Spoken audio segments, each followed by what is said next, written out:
سلام و درود خدمت همه دوستان و عزیزان.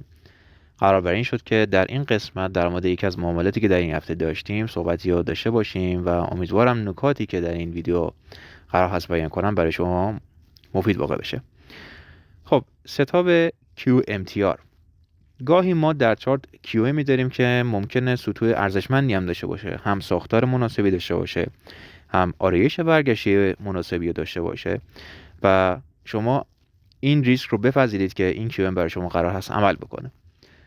منتها قیمت به ناحیه شما میرسه و به راحتی قیمت ناحیه شما رو میشکنه و از اون رد میشه و QM شما شکسته میشه یا فیلد میشه.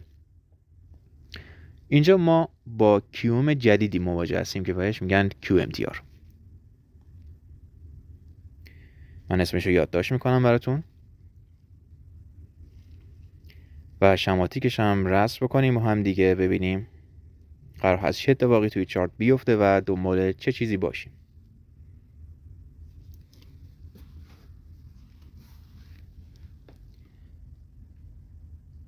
بسیار خوب.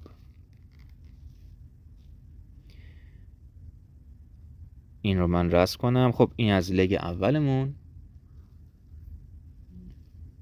بازگشت و بریم برای ادامه کار. خب لوور لوور لو، چون مثالی که میخوام بزنم مثال نزولیش بود، من شماتیک نزولیش هم براتون رسم میکنم و راحت‌تر بتونین ارتباط بگیرید. خب حالا تا اینجا یک چاک داریم و قرار هست که حالا سطوح ارزشمندی برای ما ایجاد بکنه و در QML اون ما ورودی داشته باشیم. خب اصلا بحث ما روی این نوایی که رسم کردم نیست. اتفاقهایی که بعدش قرار هست اتفاق بیفته برای ما خیلی مهمتر است. خب اینجا QML ماست. حالا میتونه MPL داشته باشه، میتونه کینگ لول باشه یا هر چیز دیگه.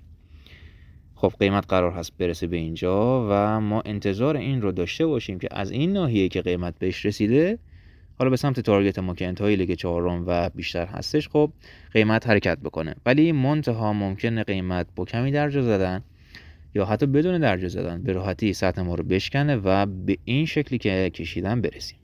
خب حالا یک QM داریم که از دست رفته و در ادامه اما اینجا هم خب استاپ لاس شما قطعا خواهد بود اگر نخواین خیلی ریسکی کار بکنید. حساب شما هم به راحتی زده شده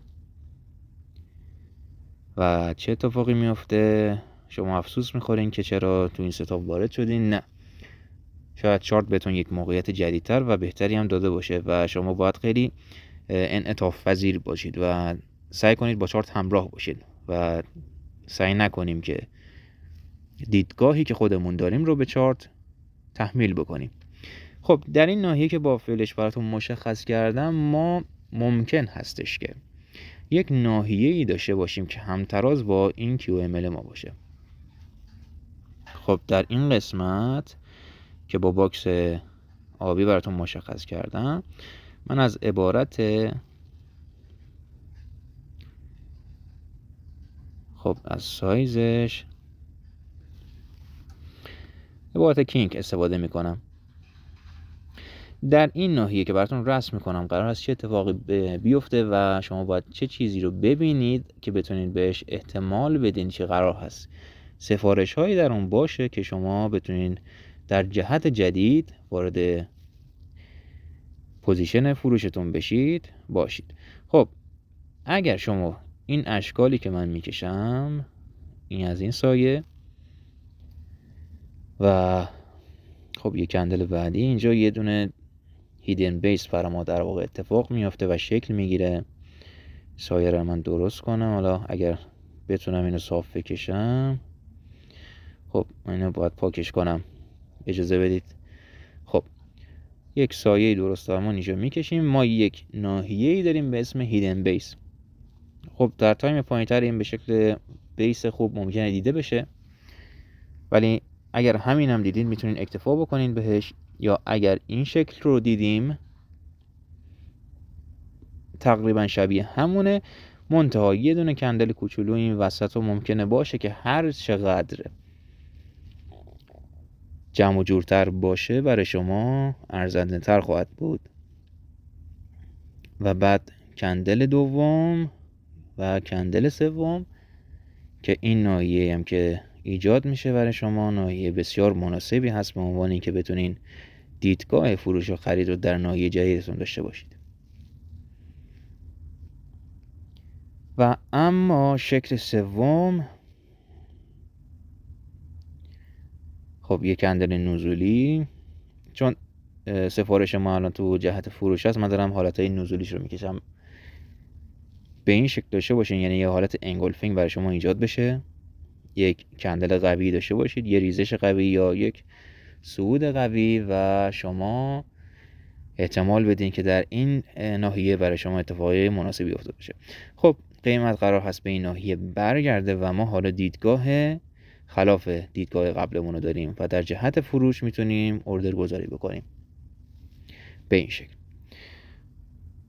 بسیار خوب، فکر میکنم تا اینجا کشیدن این اشکال برای ما کافی باشه. تارگت رو من حدوداً میگم تا انتهای همین لگ برگشتی کفایت میکنه، اما اگر روند شما در جهت روند نزول هست، شما میتونید تارگت های بیشتری هم ازش توقع داشته باشید. خب تارگت رو براش مینویسم، فکر کنم با این رنگ بهتر ببینیم.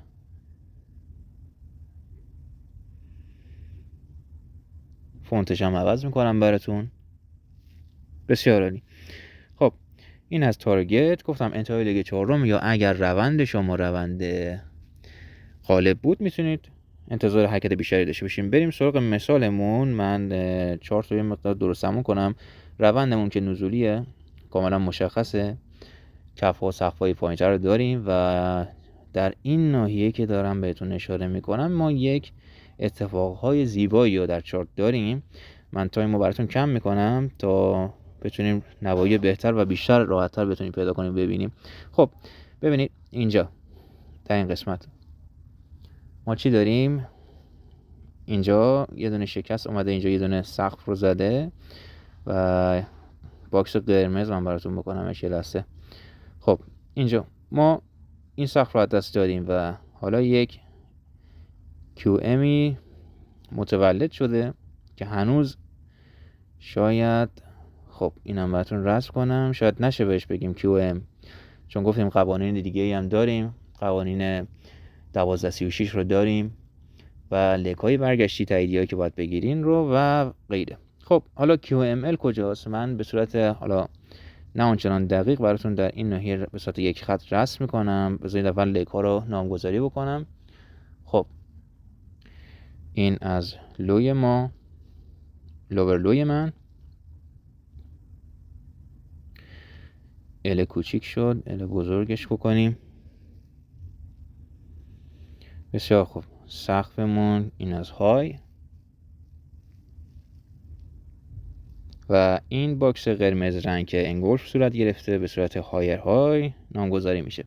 خب ما حالا یه دیدگاهی داریم که یک QMی داریم در جهت صعودی و انتظار داریم که قیمت به QML که در این ناحیه من به صورت تقریبا رو براتون رسم میکنم قیمت برسه و واکنش بده. خب قیمت بهش رسید، یه واکنش کوچیکی هم داشت، یه مقدار حرکت رو در چارت داریم، اما به راحتی قیمت برگشت و استاپ ما رو زد.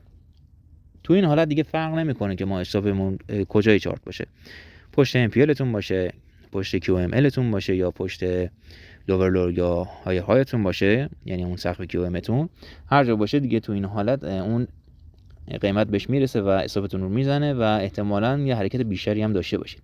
یعنی اینجوری نیست که بیاد شما رو هانت کنه و برگرده توی جهت قبلی. این دیگه QMTR نیست، شما هانت شدید و استاپ شما جمع آوری شده. خب ما وقتی QMTR داریم که قیمت علاوه بر این که استاپ ما رو زده بتونه نوسان بیشتری هم ایجاد بکنه و حرکت بیشتری ایجاد بکنه، یعنی در جهتی که ما تشخیص نادرستی داشتیم روش حرکت بیشتری انجام بده. خب ما تو این لگی که مشخص کردم باید دنبال اون چند تا حالتی که داشتیم بگردیم. میرم تو تایم پوینتر ببینم چیزی پیدا میشه. خب تبلیغ، نه تایم اشتباه زدم، فکر کنم اینجا یه چیزایی مشخص باشه. خب اینجا یه دونه هیدن بیس داریم. من این باکس رو باید پاکش کنم شما راحت‌تر ببینید عزیزان. خب ببینید تو این کندل ببین چقدر زیباست. روی QML ما دقیقاً یه دونه هیدن بیس ایجاد شده. تو فریم پایینی الان یه خودش یه دونه بیسه. این هیدن بیس ما یک سطح مناسب برای این هست که من بتونم دیدگاه فروش رو داشته باشم. رنگش پررنگ‌تر کنم براتون.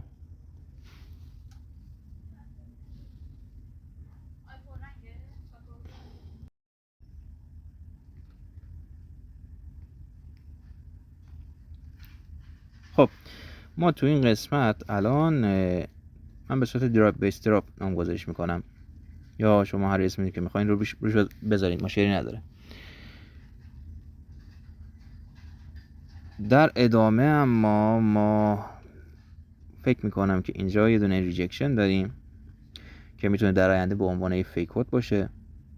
من نامگذاریش رو انجام میدم الان.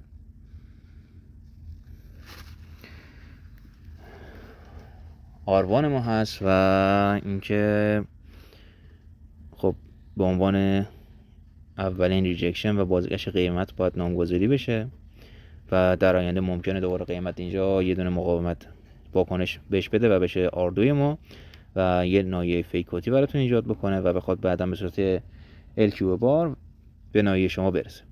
خب این احتمالات رو باید شما در چارت داشته باشید و بهش توجه بکنید و براش آماده باشید. من یه مقدار اینو امتداد میدم. خب چارت در ادامه حرکت خودش رو انجام میده و ما باید حالات مختلف بازگشتی رو براش ترسیم بکنیم. مثلا اینجا ببینید، از اینجا میتونیم بین این دوتا نقطه‌ای که داریم، یکی اینجا و یکی اینجا، ما این احتمال رو بدیم که دو درایو داریم و سومین برخورد به عنوان تری درایو در ناحیه QML ما شکل بگیره. خب پس یه دونه فیک کد داریم و یه دونه هم تریدی که مجموع اینا به ما این احتمال رو میده که اگر قیمت قرار هست به ناحیه ما برسه، ما یک ناحیه قوی داریم که مجموع واکنش‌ها رو داره. یه دونه در اینجا داریم، یه دونه هم اینجا، این دومین درایو ماست و این ناحیه QML ما یه مقدار بکشمش به این سمت. خب حالا در این ناحیه ما احتمالاً برخورد رو خواهیم داشت که حالا تو اینجا هم قیمت بهش رسیده و خب ما آمادگی رو داشتیم که برای یک تری دراو هم آماده باشیم و حتی ممکن بود که در همین فیک کدی که اینجا داشتیم آروانمون یک آردو و آرتیری هم ایجاد بشه و بخوایم قیمت رو در اون قسمت ها به عنوان یک آرش برگشتی داشته باشیم. خب یه مقدار من اینا رو دقیق‌تر رسم بکنم که میلیمتری باشه و چک بکنیم با هم دیگه. بسیار خوب. خب تایم افزایش بدم که کندل ها مشخص تر باشه. من فکر میکنم که اینم نامگذاری بکنم به عنوان دراوی 1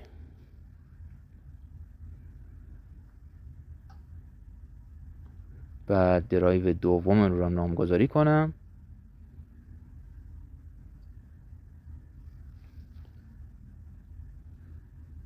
خب وقتی شما نواحی دارید که به صورت قله و دره احتمال میدید که یک تری درایو یا حتی فور درایو براتون ایجاد بشه، باید اون نواحی رو رسم بکنید و در تلاقی خطتون با QML ببینید آیا قیمت به اونجا میرسه یا نه. خب قیمت لطف کرد و بهش رسید تو این حالت برای ما و اینم از این. خب تری درایو ما اینجا کامل میشد. من QML رو میتونم این مقدار الان دقیق ترش بکنم، ناحیه رو براتون الان مشخص میکنم. من دارم اینجا میبینم. خب ببینید یه دونه سایه اینجا داریم، یک سایه هم از این ور داریم. من الان با باکس اینا رو مشخص میکنم براتون، اینجا و اینجا. خب این ریجکشن ما اینجا دیگه تبدیل شد به یک، اگه گفتین اینجا اسمش چی بود، یک خط SSR لاین داریم. ببینید یه واکنش تمیز و زیبا اینجا دارید، یه واکنش هم در این قسمت داریم. ببین چقدر واکنش ها میلیمتری و زیباست. یه دونم اینجا و حالا ریجکشنی که ما انتظار فیک کد رو داشتیم الان تبدیل شد به یک ناحیه‌ای به نام SSR لاین. خب حتی میتونیم اون ریجکشن هم پاک بکنیم، اعتبار خطمون بالاتر رفته. من نامگذاری کنم براتون اینجا رو. این ناحیه میشه برای ما SSR لاین، تبدیل سطوح ما و نوایی قدرتمند. ما توی این سبک CMS خیلی روی این خطوط تاکید میکنیم و دیدگاه روشون داریم و خب نتیجه هم ازشون گرفتیم. خب حالا این خط هم داریم که همون QML ما شده، یک ناحیه کینگ هم در بالاش داریم و حالت برگشتیمون. خب این باکس رو هم من امتداد میدم به این شکل و ببینید چقدر زیبا چارت بهتون احترام میذاره. اگر نواحی رو درست تشخیص بدین و دنبال هر QM نباشید،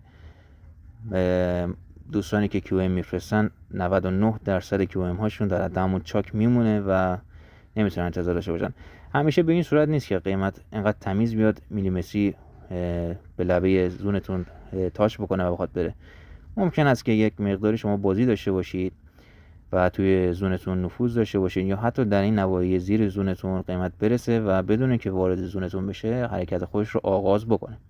خب بهتر است برای همه حالات آماده باشید. ولی اگر اختلاف ناحیه فریکانسیتون و زونتون زیاد هست، ترجیحاً وارد معامله زود انگام نشید که خدای نکرده میزان حسابتون زیاد نشه. و حالا ما چه میزان حسابی رو نیاز داریم؟ من وقتی چنین سطح قویه دارم حساب رو پشت اون سطح هم میذارم، حالا با یه مقدار اسپرد و اینا رو هم در نظر میگیریم براش. خب اینم خیلی فیکس نمیگیرم از اینجا، یه مقدار میارمش پایینتر حتی. خب حساب ما حدودا میشه نزدیک 5 کافیه براش، در این تایم براش کافیه، با توجه به این سطح قوی که دارم براش کافیه. خب گفتم انتهای لیگ 4 جای مناسبی است برای اینکه بخواد قیمت برگرده و بهمون چه ریواردیو میده. 9.5 نزدیک 10. حالا تا پایین نکشیدم ولی 10 میشد. ولی آیا قرار هست که این 10 رو بگیریم؟ خیر، به هیچ عنوان. گاهی وقتا نیازه که شما کمی پایینتر یا بالاترش رو بگیرید.